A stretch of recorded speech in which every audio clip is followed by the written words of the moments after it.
നിങ്ങൾക്ക് നോക്കൂ, തലക്കളത്തൂരിലെ ദർസിൽ പഠിച്ചയാളാണ് സയ്യിദ് മുഹമ്മദ് അലി ശിഹാബ് തങ്ങൾ.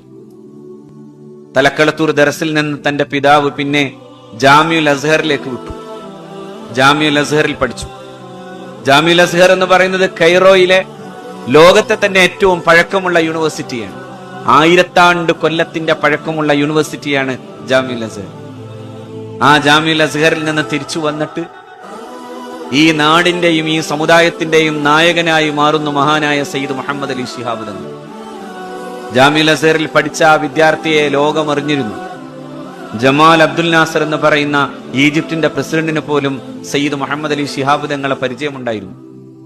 അന്ന് ജമാൽ അബ്ദുൽ നാസറിന്റെ സുഹൃത്തായിരുന്ന മഹാനായ ഇന്ത്യയുടെ പ്രധാനമന്ത്രി പണ്ഡിറ്റ് ജവഹർലാൽ നെഹ്റു പോലും ആ വിദ്യാർത്ഥിയെ അന്ന് കണ്ടിരുന്നു.